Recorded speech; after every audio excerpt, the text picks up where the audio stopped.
Well, good afternoon. My name is John McGrath. On behalf of the Milton Historical Society, I welcome you to our third lecture, last of our series this year. So happy that you could join us.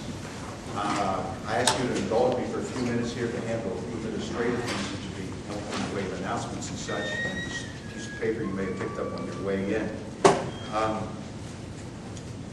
First, the Milton Historical Society is holding its annual banquet a little more than a month from now, Wednesday, April 17. There's a flyer on the table out there if you're interested.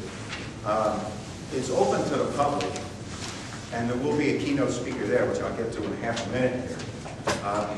The only other difference between that and these is that there's a $25 cover charge for that because it includes dinner, and you're going to hear a pretty interesting keynote speaker.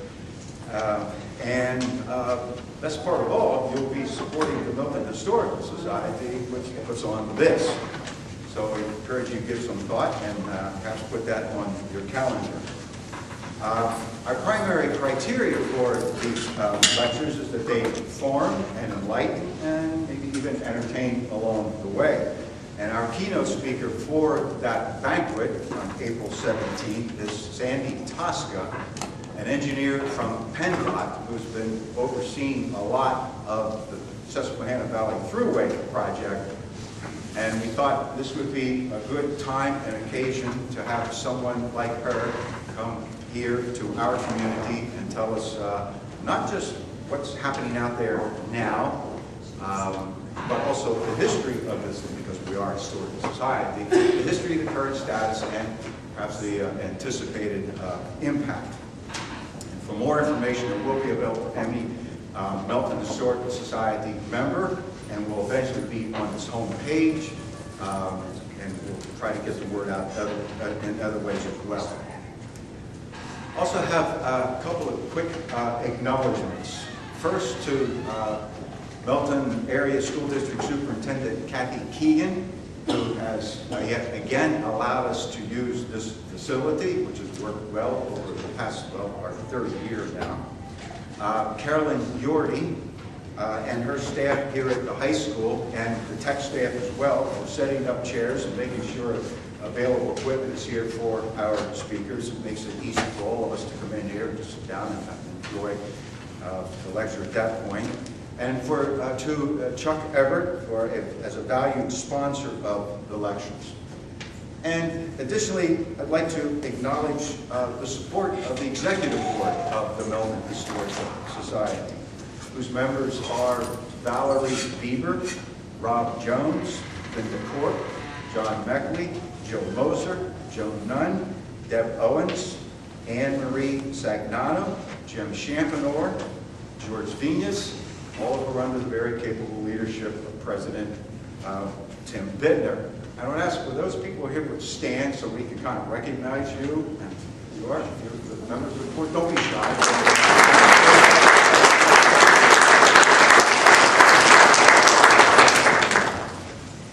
As a historian, on a personal note here, I commend the board members for their commitment to preserving and promoting not only local history, but also for supporting broader topics of interest through these lectures. Milton is fortunate to have such an organization devoted to keeping history relevant for us. As you walk through the lobby area, I hope you picked up something that looks like this. It's a very brief survey. We are only 3 years old here as a lecture series, so still in our infancy and still learning and trying to match the needs of interest with the audience, with our speakers and topics. And we are hoping to take a half a minute or so to fill out some information that could help us do that. The zip code, by the way, if you're wondering, is simply to help us for advertising and marketing needs, trying to determine who our audience is. So we thank you for that. I've been hearing the name Jeff Work for many years. usually in the same sentence, the Civil War historian. And so I'm delighted to finally have had the pleasure of meeting him. Jeff earned his bachelor's degree at Lock Haven University and his master's degree at Penn State University. He is a retired Penns Valley High School American history teacher. I think it's fair to say that if ever there was a Civil War buff, he is it. He is also a prolific author, 9 books on the subject, while teaching high school minutes. So that alone impresses me, and I might be interested in hearing a lecture just on how he did that, having been there and done through all that. Some of his titles include Cavalrymen of the Lost Cause, which is a biography of Jeb Stuart, The Sword of Lincoln, focusing on the Army of the Potomac, Mosby's Rangers, and a title that grabbed my attention immediately, Longstreet, the Confederacy's most controversial soldier. His book, Gettysburg Day 3, was nominated for a National Book Award and the Pulitzer Prize in 2001. After doing some research, I understand why his work was considered for such a prestigious award when I read some of the book reviewers' comments. Excellent! Exclamation point, read one. A fine and well-balanced study of the third day at Gettysburg. Maybe the definitive story of this part of the battle, read another. Gettysburg Day 3 is well-written and well-researched. It is so detailed that you come away from the book feeling as if you had, at least vicariously, been at Gettysburg on July 3rd, 1863. And I'm thinking, an author can't ask for much higher praise. Then, about 2 weeks ago, I received an email from a person asking me if Jeff would be available for a book signing. And then, what every author loves to hear, I am a fan of his writings. So I encourage Jeff to bring books, and yes, he will gladly sign them. His most recent book, which I recently spotted at Barnes & Noble store in Lewisburg, is Civil War Barons. And we are indeed fortunate to have him with us this afternoon to talk about that topic as it relates to businessmen and union cause. Please welcome Jeff Word.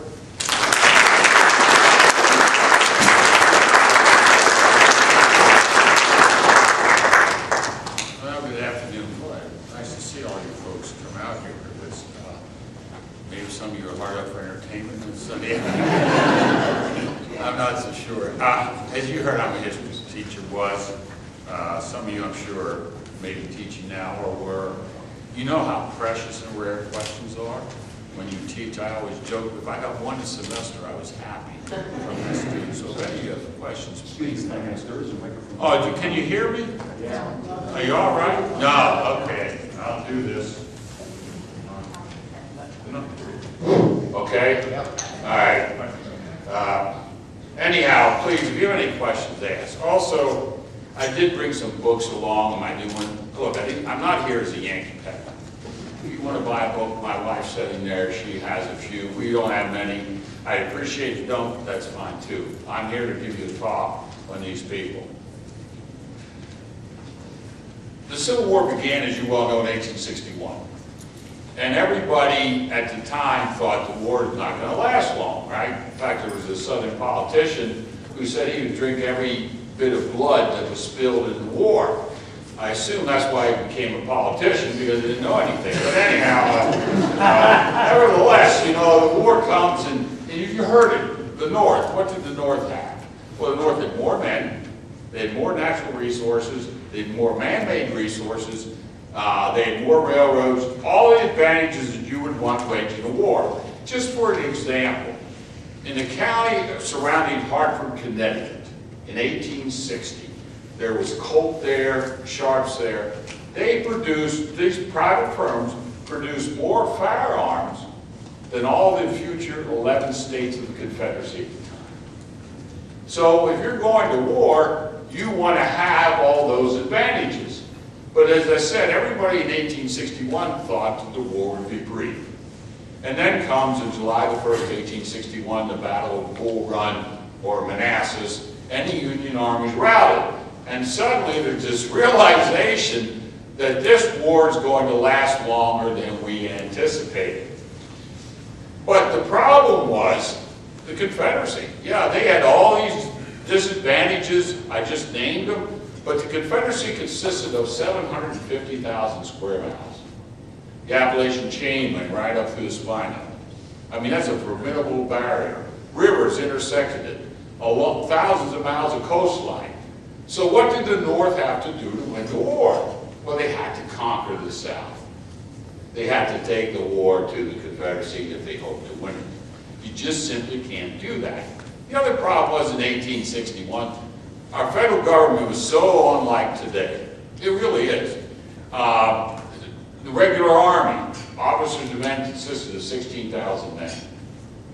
Just to put it in perspective, on July the 1st, 1863, at Gettysburg, 17,000 men were casualties. So if you think about that in that context, and they're scattered particularly along forts along the coast or out on the frontier, they're not prepared. The civilian workforce of the United States government in 1860 consisted of a little more than 35,000 people.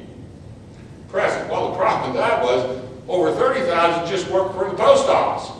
And you know as well as I do that every town in America wanted a post office and had one. So the government itself, if we think of the government in Washington and elsewhere, it consisted of probably maybe 5,000 people.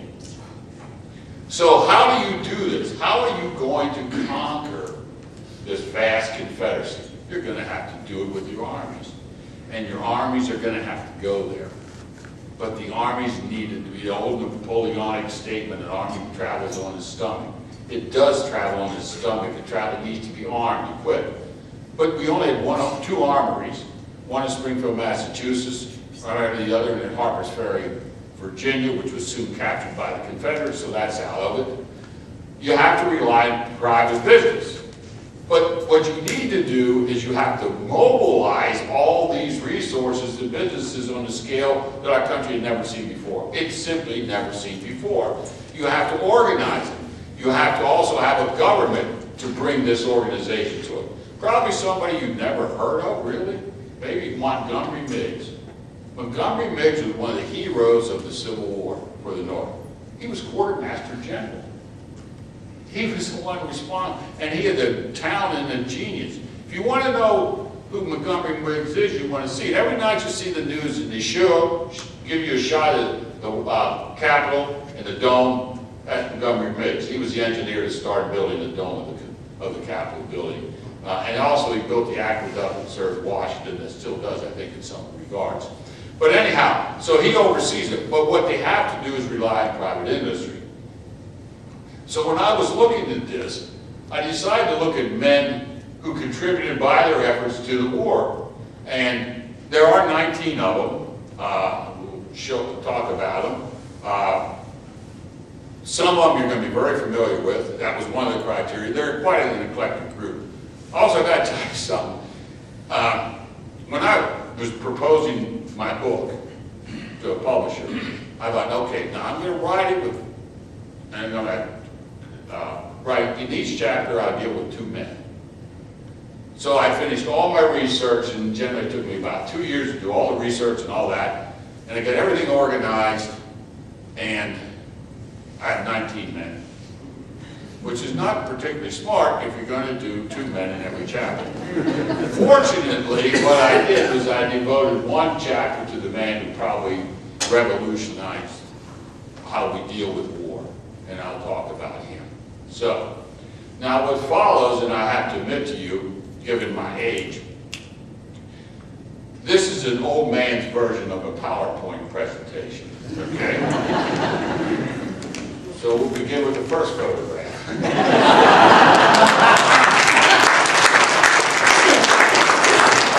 I have a talented wife.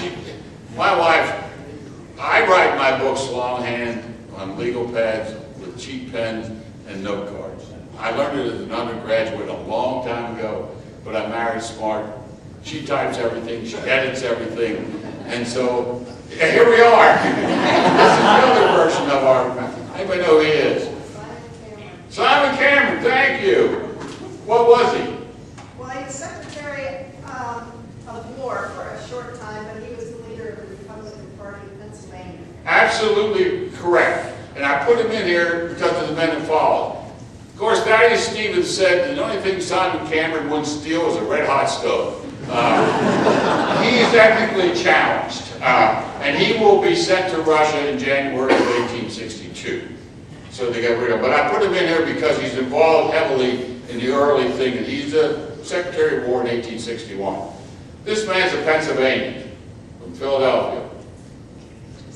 I know some of these you won't know. This is J. Edgar Thompson. Now, why is he president of the Pennsylvania Railroad? And J. Edgar Thompson in the early days when, you know, the crisis was, remember Maryland, they don't know whether Maryland's going to go free or remain slave to the pro-Confederacy or not. He is going to help to funnel troops down to it. He and Cameron working together. And during the war, and this is what I looked at, how they not only contributed to the war, but what happens as a result of it. They would buy up railroad lines because they had a lot of money. Now, again, not so much him, but the next person. You know, their ethics in those days were a little bit different than our ethics today. You know, well, you know, like Cameron made sure that a lot of the goods and material was funded on the North Central Railroad. Guess who owned the North Central Railroad? Thompson and Cameron and a few other people. But Thompson was a brilliant man, brilliant businessman. What you probably heard of, did you ever hear of the J. Edgar Thompson Steel Mill in Pittsburgh? It's named for him because of a man who be one of his proteges. Anyhow, by the war's end, the Pennsylvania Railroad system is the greatest in the eastern United States, thanks to this man. And this man here, another Pennsylvanian from Franklin County. Thompson was from Philadelphia. This, you know, Thomas A. Scott. Thomas A. Scott, yeah. He becomes Assistant Secretary of War under Cameron. And he will be in that position until 1862 in June. He is a brilliant, they said after the war he's the most important railroad executive in American history during the Gilded Age. You probably hardly ever heard of him, right? Because we hear of other ones, certainly. But he was the #2 man under Thompson in the Pennsylvania Railroad. Worked his way right up through. And I included these two in the chapter together, obviously, because of their importance to the Pennsylvania. He would, when the United States had to send 2 corps of the Army to the West in September 1863, created quite a logistical problem. The government brought Thompson back in and said, you take care of it. He did. And he transported to the 11th and 12th Corps from the Army of the Potomac to the West, and he was very good. This man is the one I devoted an entire chapter to. He's from Ohio, but his business was out of Philadelphia. This is J. Cook, often called the financier of the Civil War. J. Cook revolutionizes how America finances its wars. He became the sole agent for the issuing of bonds because other ones didn't want to take it on. He said he would do it, he'd sell them at par. What he does is he comes up with, first of all, Pennsylvania, by the way, he's in Philadelphia. Pennsylvania was in debt. And so J. Cook came up, they hired J. Cook to sell bonds. He sold them to ordinary people. He said, look, you got to support the cause, patriotism. While you're supporting the cause, you can make some money. And so he combined self-interest with patriotism, and ultimately, the war cost the Union government $3.2 billion in that day and age. And J. Cook and his sales are probably responsible for a little over $2 billion. It wasn't alone, but primarily. Well, you all, look, I remember the 1950s going to elementary school. You know, we could buy little stamps and put in books to fight the Russians, right? The communists. World War I want you. This is J. Cook. That's what the government decided to do, how we can finance selling bonds to the American people for our wars. And that's why I ended up devoting an entire chapter to this man. He's a remarkable individual. But he ends up being, his world's changed. In 1873, his banking company went bankrupt. His bankruptcy triggered one of the worst recessions in American history. Just one company. Because he was heavily involved in people and investments. If you know this man, I'll be shocked. See, there are various people here that what he created is a National Historic Landmark in St. Louis, Missouri. After the war, he built a bridge across the Mississippi. It's called the Eads Bridge, E-A-D-S. This is James B. Eads. James Buchanan Eads. His mother was a cousin of the President of the United States. Their family came to St. Louis when he was 12 years old. As the ship was landing, caught fire, everybody escaped, but Eads' family had nothing but, as they said, the clothes on their back. He was, as a 12-year-old, was selling apples and other things in the streets of St. Louis, but he was a brilliant engineer, figured out how to salvage sunken ships in the Mississippi and Ohio rivers. He could walk in the bottom of the rivers, pumping air up through, and he made a fortune doing that. And when the war came, they needed boats, gunboats, ships that could be fight on the rivers. And he came up with, got a contract for 8 boats. This is an example of one of them. They all look like this. This is the USS Louisville. He named them primarily for cities. If you look at them, they call them, the designer was a man named Samuel Polk. They call them Polk's Turtles because they thought they looked like turtles floating on the river. But they're instrumental. If you ever heard of campaigns of Fort Henry, Fort Donelson, U.S. Grant and all those, this is what he did. But Eads would then build a monitor and so forth that was more revolutionary than the monitor that Erickson built. This actually, folks, I'll tell you, I like, my wife and I both like to watch PCN. You know, they do those tours. And I'm always fascinated by the machinery because I'm inept about those things. Now, how the devil do they do these machines? This fella here is probably the one man I think most remarkable of all, only because of what he does. Scottish immigrant, came to America in the 1830s. His name is Henry Burden, B-U-R-D-E-N. He settles in Troy, New York, and he gets involved in an iron foundry. Eventually, he will own the foundry. In the 1837, he invented a machine to cast horseshoes. And in 1857, he got a new patent. There used to be a 3-step process. He could cast a horseshoe in 1 step. Why is that important? By the time Civil War comes, his company could cast a horseshoe every second. I did the math. When they said how many horseshoes they produced during the Civil War, I said, "Can 70 million." And horseshoes, if any of you knows, I think you need 8 shoes for a horse, sizes, and 4 for mules. And they could run them through. And I did the math, 7 days a week, 24 hours a day, every second. Yeah, he could produce 70 million. Remarkable man, Henry Burden. And he's in my book. This fella is the only one whose company was #1 as far as producing.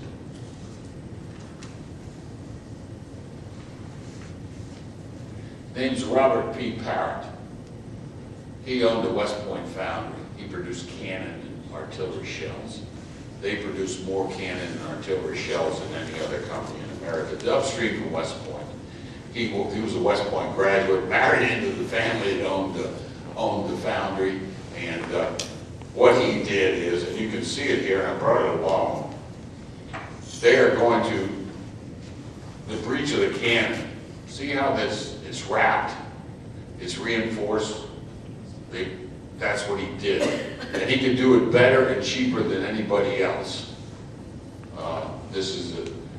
They ran from 10 pounders to 300 pounders. one of the more famous ones was called a Swamp Angel. That was in Charleston, South Carolina, Union Army, and it fired shells in, into Charleston, but after a while it exploded. He had some trouble with it, but his orders, Confederates, anytime they got hold of a power cannon, they were rifled too. Please keep in mind that some of these cannons, you're talking, they could send a shell easily 3 miles. There was a cannon in Gettysburg, just for example, a Whitworth cannon, which was a British cannon. That could do at least 5 miles. And they said, you heard somebody said to talk about it, they said, well, it sounded like a railroad rail going through the air. The noise was very distinctive in the whizzing. Here's the only one that seems to be young. So they want to find a photograph of him young. This is a quiet little Yankee, as John Hayes said. This guy revolutionaries firearms. Any firearm buffs? Who this guy is? Spencer. Spencer. This is Christopher Minor Spencer. Breech loading, repeating rifle. And they got a contract from the Navy in 1861. And Spencer wrote, well, that's good. We have no workforce, no machinery, and no factory. But we'll do our best. And so what they did is they rented a piano, second floor of a piano factory in Boston, Massachusetts. He's from Connecticut. Now, he was financed. His deal was simple. They paid him $1 for every rifle they produced. He will outlive all of them, by the way. He dies in 1922. But I think his patents end up being in the neighborhood of 20 or so. Really brilliant inventor. But anyways, he came up, he was having a hard time. If the government accepts a new rifle, okay, well, why wouldn't they accept a new rifle? By the way, they didn't want to do repeaters because they said that the men would waste the ammunition. And see, in those days, the government cared about how much money they spent. Okay, so there was this, we have a hard time wrapping our mind around that, but anyhow, they did. And so to get these hidebound old fossils in the War Department to accept a new weapon, you got to convince them that it's worth it. And he had a hard time with it. So finally, thanks to Gideon Wells, who was Secretary of Navy, and his backers, who were the Cheney brothers, who owned silk mills in New England, he got an audience with Abraham Lincoln. Now, if you don't know it, Abraham Lincoln had a patent. He invented a thing that could lift riverboats up that caught in snags and stuff in rivers, because, Lincoln knew the river. He floated down to New Orleans. It didn't really work well. But he had a patent. In fact, his secretary said whenever a model of an invention came to the White House, they had orders from the president to sit to the side. And so Spencer gets an audience with Lincoln. And he says to Spencer, I want to see the innards of it. How does this new gun work? So he took it apart and showed him. Lincoln said, okay, now we're going to go out, we're going to test fire tomorrow. Because there was something in the jam. So they went down to the Washington Monument stands, roughly in that area. They put a board up with black marks on it. It fired 7 shots. Lincoln hit the board 7 times. He hit the black mark once. So then he told Spencer to shoot. We don't know how many times Spencer shot. All Lincoln said to him, well, you're younger than I am, you have a better eye. I don't know if the president wanted to be outshot or what, but it convinced Lincoln to buy, for the government, he ordered the government to Spencer rifles and Spencer carbines, which, folks, at the end of the war, is particularly in the East. I have to say this, we think of the Army that fought at Gettysburg, the Union Army and all that. I don't want to get into this, but if you don't know this, on May the 4th, 1864, the Army of the Potomac crossed the Rapidan River in Virginia and would begin what amounted to 6 weeks of almost constant warfare with Robert E. Lee's army. They lost 60,000 men. More men than they lost at Antietam, Chancellorsville, and Gettysburg combined in that period of all. Okay? The staggering. What I'm saying to you, the only ones that were really left were the cavalry that were good. And then many of them were armed dispenser carbines. And they're very important in the last year of the war. Confederates said they're the guns that loaded Sonny and fire all week, you know, because of the 7 shots. So they're very important. He was a remarkable young man.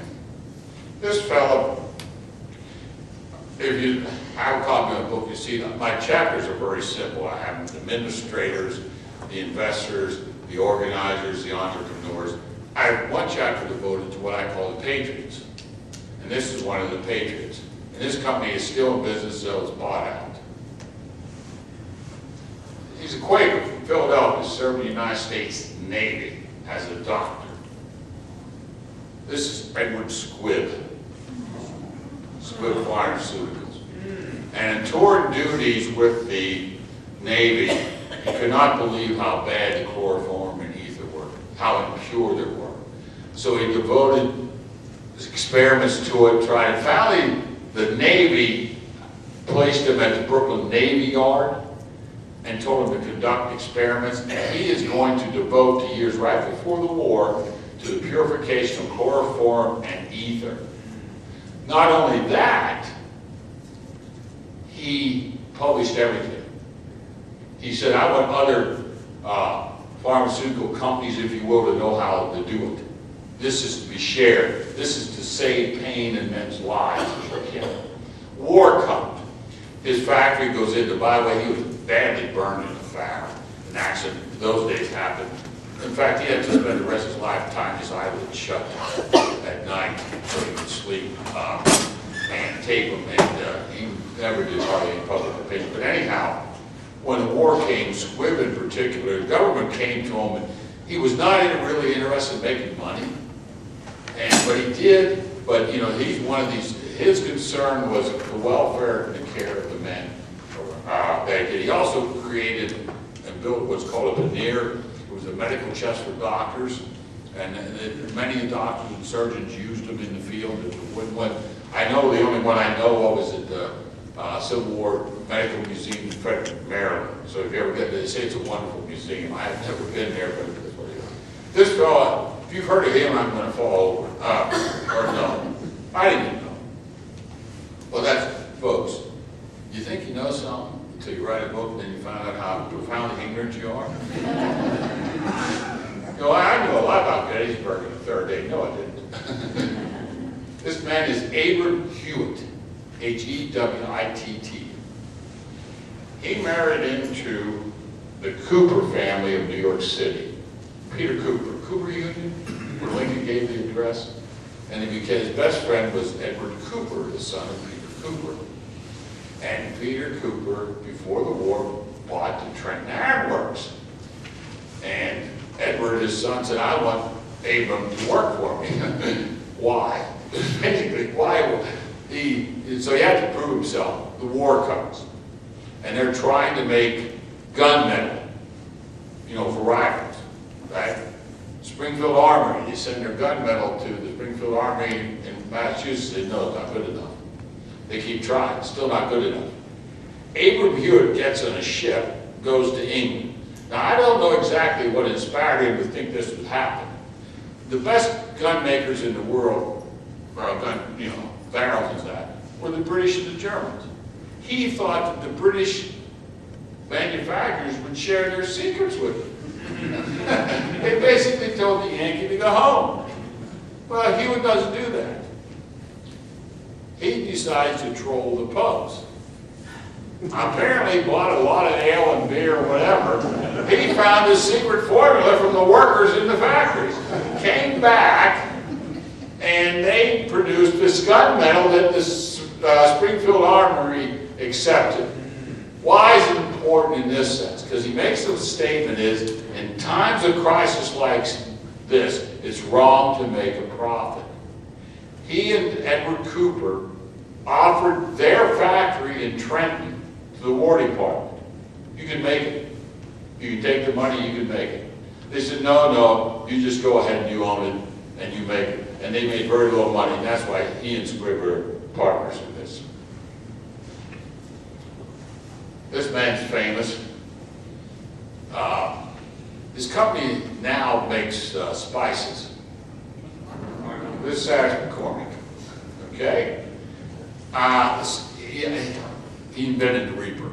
All I can tell you is the story that his grandson produced is a little bit, you know, his dad was working on it for years in Virginia. You ever go down 81, you ever see a sign, they have it up along 81, you can stop and see the Reaper place in the farm, you know, right? I think in April that 1831, his father tested it, didn't work. Lo and behold, his brilliant son in 2 months built a brand new Reaper, and it worked. No, I don't think so. I think what he did was he modified his father's Reaper. And so, but by the time the war comes, Cyrus McCormick, his brother William, and his brother Leland were in Chicago. See, you're going to talk. What I found out with these men is, I think almost all, if you took them today and plopped them down, they'd be all right.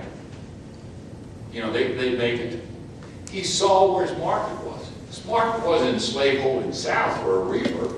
It was in that black belted plains from Ohio west and in the, Pennsylvania and New York. And finally, they first went to Cincinnati, and then as it's more and more evident where the farming is occurring, he goes and moves to Chicago. I will tell you, they were hoping, if you will, that they reach a settlement. The Confederate government and the Union government reach a settlement. In other words, it recognizes the Confederacy. All I want to explain, the Confederacy could never win a military victory in the Civil War. You're not going to see Robert E. Lee's Army of Northern Virginia march down Broadway Avenue in New York City. That's simply, they can't do that. I know they can't get to Pennsylvania in '63 to get to Harrisburg and go on east, but it never happened, right? In other words, they have to win a political settlement.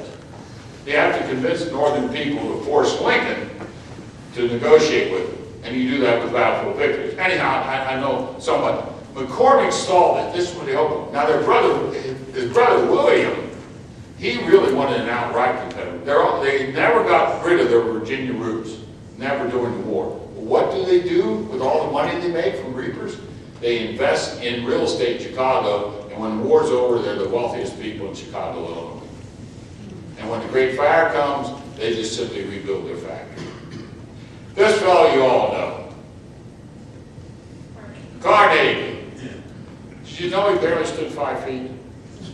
He wore elevated boots, sort of, to make him look back. He is the Thomas Scott found him. He's a telegraph boy in Pittsburgh. And Scott somehow found out because the Western Division of the Pennsylvania Railroad was in Pittsburgh. And he hired him as his private secretary. In fact, when the war came, Carnegie was the head of the Western Division of the Pennsylvania Railroad. And for a while, he lived in Altoona. He and his mother and his brother. Well, when Scott is ordered to Washington, he tells Carnegie, "You're coming with me." Well, Carnegie said, "I don't want to." But he does. And he will do great service for about 6 months in Washington, returns to Pennsylvania, and starts to invest. Just for example, according to him, he and another man took $40,000, invested it in a farm near Oil City, and that farm ended up producing for them $5 million. Okay, you know about Carnegie. I don't have to go through all that. He only very late in the war does he first invest in the iron business, which will become the steel business. But I want to put in perspective, though, when he dies, in 1901, Andrew Carnegie will sell out to J.P. Morgan and other investors that create U.S. Steel, right? He was paid $182 billion. Okay? Now, Carnegie set up a retirement fund at $44,000 a day. Now you know what income tax and estate tax does to all of us, right? This is pretty nutty, right? But this is, yeah. And he ends up, though, giving away over 90% of his money. And at 182 billion, excuse me, it's in today's dollars. I'm sorry, it's today's dollars. Look where he'd be, even with 182 billion, where he'd rank in America, right? He's right up there. But over 90% of it he gave away. But he did set up his own retirement fund with that. But his contribution to the war is important. This man is really famous. And if you look closely at the photograph, you can probably tell me who it is. Look at the bottom of the photograph. John Deere. John Deere is a Vermonter, tinkerer, blacksmith, and itinerant. Went town to town, didn't do too well, ended up in debtor's jail. Finally got out, somebody paid it. Friends of them said, why don't you come to Illinois? It's pretty good out here. So he went to Illinois, left his wife and family, just for a while. Didn't desert him, left him to go out there and see how he'd do. He had a friend who was already there, and the friend owned a sawmill. And his friend discarded his sawmill blade. And Deere asked him whether he could have it. And he did, and that's the first plow. And what his plow did, and those took a scour. See, the soil out there is not Pennsylvania. This is not our good limestone soil that we all know about here. It's that dark black, heavy, and all these wooden plows with just the iron. They would not, you have to clean it. You had to plow so much. No, his thing scoured. And why I say this is, and he was really smart. He advertised it. So did McCormick. They put all about their, reaper, and I should mention that now Deere does it. He advertises in newspapers. He has sales agents. They go to state and county fairs. They win ribbons. And by the late 1850s, John Deere is nearly bankrupt. But what he and his wife did was produce a son who was a brilliant businessman. And his son was Charles Deere, and he's the one who saves the company. And we all know it today. But they produced, the war was extremely good for John Deere's company. He ends up being the most regarded citizen, mayor of Moline for a while, and things like that. But his company thrived because of the war. These are brothers. Thank you. These are Studebaker brothers. Studebaker. Three brothers came from Germany, settled in Philadelphia, kept moving west. The whole family just kept moving. It was like a family of new beginnings.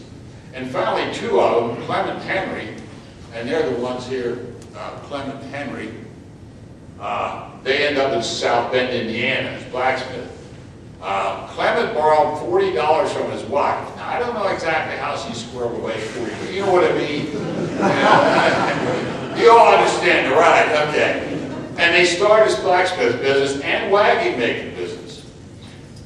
At one point, their middle brother, the one sitting, is John Moeller. M-O-H-L-E-R. Their mother's name was Moeller, okay? And to distinguish him from the family, he was John Moeller. He heads west to the California goldfields. He's going to make his fortune in gold. He gets there, meets a Yankee from, well, I think maybe Vermont. And the Yankees, they can see a dollar when they see it. And he told him, he said, son, you're a fool if you think you're going to make money in gold. If you help me, you can make money. But what are you doing? Build wheelbarrows. Ironically, the three Studebaker brothers, at one point when they're first here from Germany, built wheelbarrows to make a living. And so it's he ends up in 1858, I think that's right, with $8,000 in his pocket. That's how much profit he made out in California. Comes east, and Henry, they're all pacifists, folks. They're German Baptists, and they're pacifists. Henry wants to get out because he just had done a contract for the United States Army, and Henry thought it was wrong. Make a long story short, Henry wants to be bought out so he can buy a farm. John Moeller says, fine, I'll invest with you.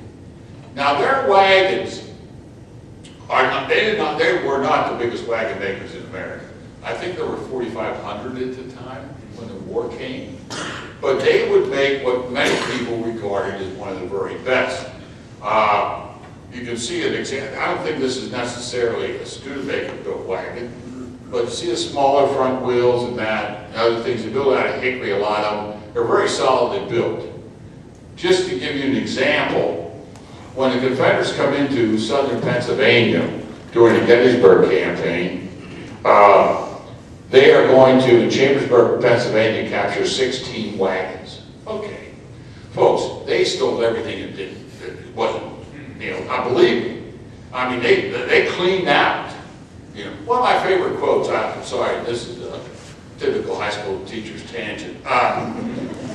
One of the best quotes I've ever read was, Dorsey Pender was a Confederate general. He wrote home to his wife. He's a Confederate general, educated at West Point. He said, the people of Pennsylvania, no, the folks in Pennsylvania are people of barns and not brains. They were really impressed with our barns. And I understand that. We feel that, nevertheless. What's important about that, in a letter home about the capture of the 16 wagons, they said they were Studebakers. The Confederates knew about, they were called Studies in most of it, but they knew about it. And they are the only one of all those wagon makers who went into the horseless carriage business over the objections of Clement and John Moeller in the 1890s. They didn't want anything to do with cars, but the people on the board said, no, we're going to produce cars. This guy's famous. Bet you ladies should know him. My wife had to clarify a few things for me. This man's name is Gale Borden. This is Gale Borden. I thought, yeah, condensed milk. My wife tried to explain to me what difference between Eagle Brandy, what I'm talking about. What I'm talking about in those days was sweet milk. I find this surprising. He was part of the Texas Revolution. There was a committee of 5 men in late 1835 that declared the Texas independence. Gale Borden was one of them. He had shifted down from the Midwest, married a young lady. He was a teacher in Mississippi. Her family was moving to Texas to get all this land and stuff. So he went along. He ends up being in the Texas Revolution. He and his brother produced a newspaper that becomes the unofficial organ of the Texas Revolution. What, folks, just last week was the fall of the Alamo, anniversary of the Alamo fall. He decides to invent things, and he makes a meat biscuit that all I could probably tell you was just absolutely god-awful tasting. The Army took a contract for it first, and then the Army, after a while, apparently got feedback. And the men weren't, well, we don't want anything to do with this. And so he kept experimenting. What he ended up with was creating condensed milk. Taking out that last for a long time. You read plenty of accounts of board there. I mean, he sold tens and hundreds of thousands of cans of his milk to the Union Army during the Civil War. And on his tombstone, I hope I have this right, he said, I tried and failed and tried and succeeded. And that's what he did, Fortunately, he ran, I shouldn't tell you all this story. There's a lot, what I like about history a lot is irony. Things just, he was broke. He moved, came east, started a factory, he just wasn't making it. It looked like this meat biscuit, again, just condensed milk. And he's riding on a train into New York City, ends up sitting with a young fella, and they start talking. This young fella's an investor. And he thought, this is really a good idea. Say Borden and Company. However. This guy's, I'm sure you've never heard of either. I know, this is an eclectic group. I picked him, so, I can't say that this is strange. This man is Gordon McKay. Who is he? Well, he, in 1858, bought the rights to a machine that stitched the uppers of a shoe or boot to the soles. He refined it, and it ended up being called McKay Stitcher. The Union government will purchase 10 million pairs of boots and shoes during the Civil War. If any of you reenact, probably heard they're called brogans that the men wore. They wore out a lot, but over half of them, as far as we know, were made by the McKay Stitcher. All right? Why is it interesting? Because he took a royalty. He franchised it, like Ray Kroc. He got so much for every shoe. Yeah, you could have my machine, I'll give you my machine now, but every time you produce a pair of shoes, you owe me some pennies. And he made a fortune. I take all these guys into the post-war years just to tell you, I even tell you where they're all buried. I always, well, never mind. Even our grandchildren complain about when we go somewhere, we always have to go to the cemetery. But anyhow, but what is life history there? I gotta tell you, Gordon McKay is widowed. Okay? He marries the daughter of his housekeeper. She has 2 children. They end up being divorced. And Gordon McKay said, they are not my children. He denies paternity. Okay. She goes and meets a German baron. And she planned to get married. And McKay, her ex-husband, gives the new couple $1 million as a wedding present. So they split more to me, but that's what he did. But anyhow, why is more important now? He will fund, and they're still today, he funds 40 scholarships and fellowships at Harvard University Department of Engineering, and people are still benefiting from it today. So, from McKay Stitcher. And after the war, more patents, refines it more and more. Remarkable man. This man, you've all, I would think in one form or other, used his product. This man is Phil Armour. Armour Meats. Okay? They figured out, he and a partner, now, by the way, Armour's one of those that got thrown out of school as a young man because he took a young lady for a carriage ride after dark. So the school expelled him. Sometimes, well, never mind. But anyhow, he ends up going to California. He doesn't go pan for gold either. He helps build sluices, you know, water coming down for the miners, and he makes $8,000. And he comes back, he ends up in Milwaukee, Wisconsin, which is, now, what is Cincinnati? If you don't know this, one of the names of Cincinnati for a while was called Porkopolis, because they killed so many pigs in Cincinnati, Ohio, that it became known as Porkopolis. But one of the other places that was very good was Milwaukee. He ends up in partnership with this man, Pennsylvania, by the way. And they are going to figure out how you get 4 hams out of a hog. And they're going to do canned meats and stuff, and it was selling during the war. But what he does, late in the war, the betting is, you know, there's a market for it, and meat doesn't go down. He realized, as he said later, I was betting on U.S. Grant, and U.S. Grant and Lincoln, and he said, they're going to win it. Grant's going to win this war. He went to New York with his partner's permission, and he bought futures of hogs, and they all thought he was crazy. Well, when the war ends, right, and he made, I think, $2 million like almost overnight, came back, and eventually they moved to Chicago. You know about Armour and all that. And Armour and Gustavus Swift will dominate the meat producing in the Gilded Age. This guy here, his company's still in business, German immigrant. This is Frederick Weyerhaeuser. Okay? Came here from Germany, family got out. He inherited some money, ended up in Illinois. He and his brother-in-law would go into business together at a lumber mill. He started working there for another people owned it, they go bankrupt, he bought it, and he will go into it. What's interesting, this is a man who everything, he's a German, and everything in life was ordered, you know. Family, church, business. I don't know if it's that order, but you know what I mean, it was that kind of thing.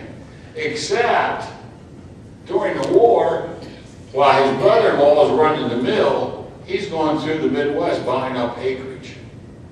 or timber rights. And when the war is over, guess what? At one point, he controlled 50 timber associations or groups or businesses after the war. Now, that's into the 70s and 80s. But he's a remarkable man. Now, you never would have thought that possible. But that's him. Now, this guy's a little bit of, now, I know, I introduced you to Carnegie, and you know Carnegie is one of the robber barons. This guy was probably a little bit of a shyster even during the war. Very famous. Ever been to the Biltmore? Yeah. This is Cornelius Vanderbilt. Okay? Young man, Staten Island, excuse me, got into the ferrying business as a 16-year-old. Started making money. Time went on, he was in shipbuilding. By the time the war came, he's very well. Of all these men, this man's the wealthiest when the war comes. Vanderbilt's worth a lot of money. He built the largest steamship in the world, and he named it the Vanderbilt. Okay? The war comes. There's a lot of controversy over his ships and so forth. If you remember correctly, in March of 1862, there's a famous battle between the two ironclads, the USS Monitor and the CSS Virginia. Well, the day before, on March the 8th, the CSS Virginia came down the James River, sank 2 wooden warships and ran another in the ground, and everybody's in a panic. Secretary of War Edwin Stanley said, paced upstairs to the White House looking out the river of the Potomac to see the CSS Virginia coming up through. Vanderbilt said, look, I'll loan you my ship. We can defeat the CSS Virginia. So the government accepted it. Okay? Worth $1 billion, folks. Then, right? What Vanderbilt apparently didn't understand was they figured it was a gift. And they never gave it back. They gave him a medal, which I don't know what exactly he did with, but where he's a shyster was, all this money he had, what he starts to do invest in railroads. And he can manipulate the stock market in New York City like nobody else. And by the time the war's end, he's a major investor in the one railroad company that's going to challenge the Pennsylvania, and that's in New York Central. Okay, but this is Vanderbilt. That's what he contributes to the war. This is the last fella, and it's railroads too. This guy was born in Connecticut in a place called Poverty Hollow. Want to know how bad it was? Astonishing. He and his brother were actually taken by the selectmen from their family and taken away because the family was so poor. This is Collis P. Huntington. Yeah? Yeah. He ends up going to California. And he's a merchant. And he gets involved with three other merchants who knew absolutely nothing about building a railroad. They called themselves the Associates. But they had this engineer who had a dream of a transcontinental railroad. Okay? So they sent this engineer to Washington when the war began. And Huntington followed. Now, the president of the company was Leland Stanford. Okay? Huntington's most remarkable was the Huntington Library, which is one of the great libraries in America. Anyhow, they go to Washington. Either the engineer or Huntington brings along $60-some thousand. And it's dispensed. Okay? The engineer ends up being the secretary of the House Committee on Railroads and secretary of the Senate Committee on Railroads. Now, how's that possible? Right? And the heads of both of them are from California. They passed the Pacific Railway Bill in 1862. Guess who gets a contract for the western end of this? The Associates, who absolutely don't have any money. They're the Central Pacific Railroad Company. And they do what the Union Pacific does. They set up their own construction company, which they own. And they are going to be all right. Union Pacific, Credit Mobilier and all that scandal. But these guys end up doing all right. But they're, again, this is the ethics of it. That's the last 19 of them. As I said to you, I think the best thing I've learned from this, you can find remarkable individuals anytime. We know what some of these companies they produced and ended up with, but their effort to the Union War was considerable. Most of them, by the way, were abolitionists, anti-slavery, if not abolitionists. They were devoted to the Union cause and also devoted to making money. Are there any questions?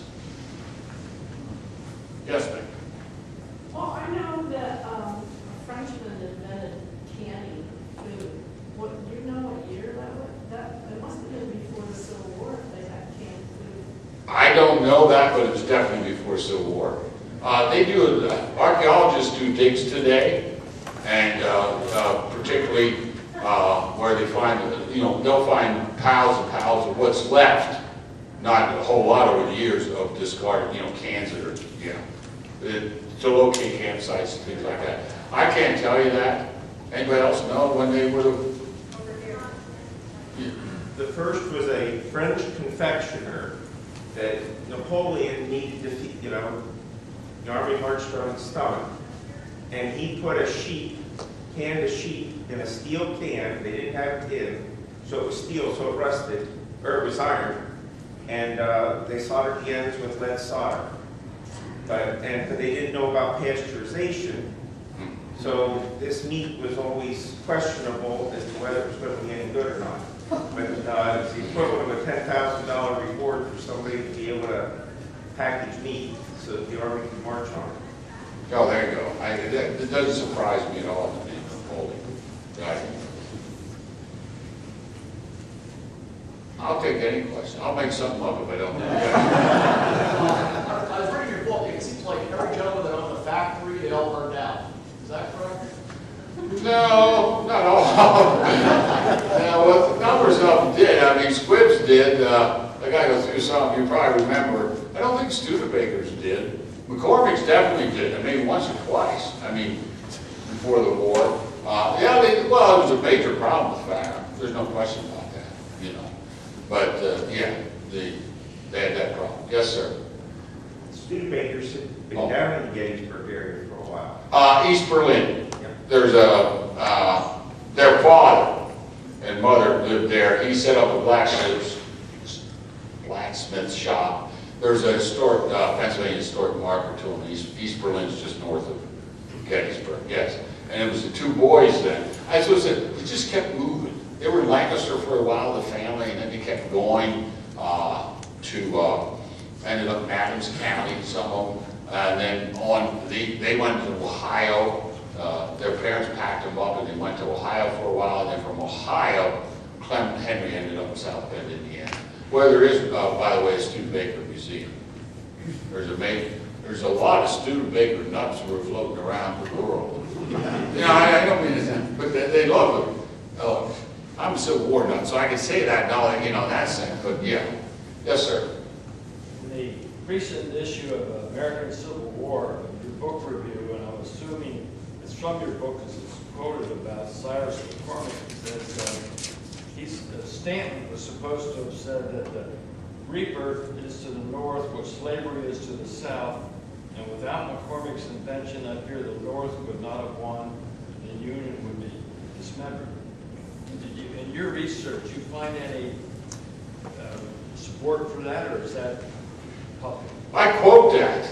I quote Stanton, but he says that Stanton was not one for a lot of praise about anything. Stanton was a great Secretary of War. You just don't cross him.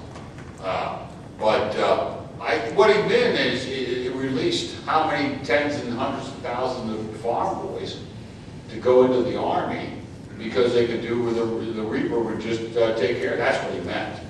And he's probably, maybe a little bit of hyperbole, but to be honest about it, is one of the machines of that period. There's no question about that.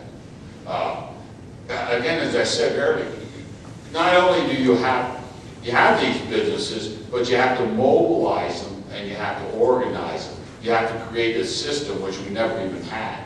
And when the war's over, folks, when the war's over, the government just shuts that down. I'm telling you, their biggest thing is you don't spend money. I mean, you can argue, and this is my point, I think the only war for most of our history that we were sort of prepared for when it came was World War II. Because, you know, we had this idea that, you know, John Smith, who's living on a farm, can pick up old Betsy his musket, and he can go down, and now he automatically becomes a Minuteman and a soldier, because they did it during the Revolution. And the other thing is, it doesn't cost the government a nickel to have old Johnny on the farm, but when we want him, we'll take him. So we had militia units before the Civil War, and most of those guys, they got together once a month, and most of the time they were drunk. Do you know that many Civil War soldiers did not know left from right? Now, I don't know how that worked. If you said to a fellow, if you go down this road here and take a right, you'll come to Jake's farm. I don't know how that worked, but many of them didn't. Well, the shoes, folks, by the way, they weren't left and right foot, the shoes. You know. Now, by the way, Montgomery Meigs was the man who put sizes on clothing. The uniforms, yes. He's the one that said, I want them sized. Because some of them early on were obviously, the word shoddy comes out of this. Shoddy, it's shoddy. Because of uniforms, they took the scraps from a textile mill, put them together to make a uniform, they fell apart right away. That's where shoddy comes from, among other things. Any other questions? Yes, ma'am. Well, that's one thing I heard about Cameron is he would purchase shoddy goods and pay, I guess, full price, but he would keep that money, the difference. Do you know of any other things he did that got him kicked out? Really, what got him kicked out was not that, as such. Where Simon Cameron walked into the room, there was probably an odor trail, you know, in that sense of it. You know, I know we have Cameron County and we have Cameron Avenue, right? You open in Cameron Street in Harrisburg, probably in Cameron County. Our historical society is headquartered at James Cameron, Colonel James Cameron's house, who is the brother of Simon. Oh yeah, he's killed. Yeah, well, but first Bull Run, in fact. Yes, he's killed right away. I don't know altogether what he did, but what got him fired is you have to do a departmental report if you're head of the department, and he does it without Lincoln's permission, and he recommends that they enlist black soldiers. You can't do that in '61. It just took time, right? I mean, Lincoln, I think, is the greatest president. That's just, you know, I just think he is, okay? But I don't know if there's ever been a more astute politician in the White House than Lincoln. All the great presidents have been great politicians, and I mean that in a nice word. You know, the ability to get things done. Yes? Yeah, there's the sad part of this Cameron story, too. James Cameron, Colonel James Cameron,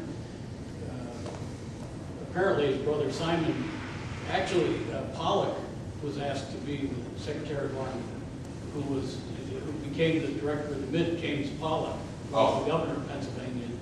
And he got the trust on the coins, and that's what's part of the history of Milton. But his brother, Cameron's brother, James Cameron, with the Cameron House, he had been a soldier early in his life and then re-enlisted when he was 60.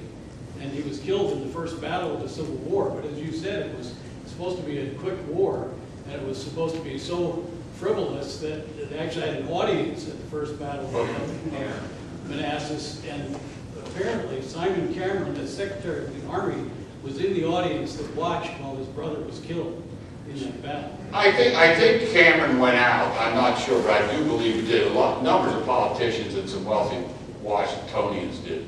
One congressman was captured. He spent 6 months in living prison in Richmond.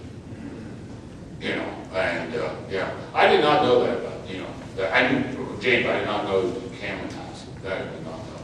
But Simon, you know. But, you know, Lincoln, you know, his cabinet was the people who ran against him for the nomination. And he needed people. And like if you were Daniel Sickles. Daniel Sickles becomes a Union General. He's a Tammany Hall lawyer and congressman. He's the one that shot Phil Barton Key and pledged temporary insanity, got off. But Barton Key, Francis Scott Key's son, was having an affair with his young wife, Sickles' young wife. But Lincoln didn't care about it. You know, he could bring Democrats into the war. That's all that mattered to Lincoln. But, Abraham Lincoln was the greatest opponent of the South. He was their greatest enemy. And I think if he would have lost the election in 1864, I think he would have managed between then and March 4th, in those days, he would have brought the war to a conclusion. And while we're on Pennsylvania, though, he's from Center County, where we're from. Andrew Gregg Curtin. If you're looking at three of the best Northern War governors, Curtin's in that group. Curtin could be pushing number one. There's John Andrew of Massachusetts, Oliver Morton of Indiana.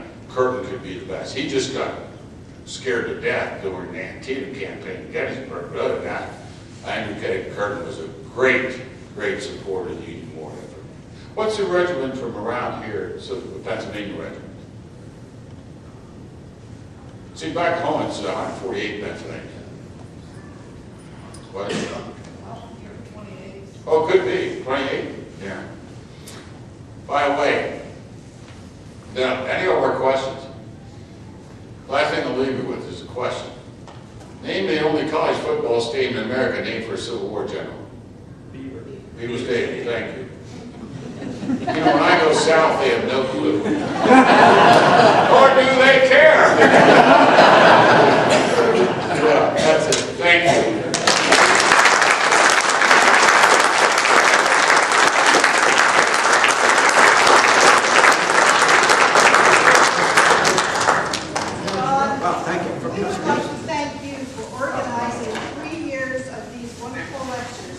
Everybody give John a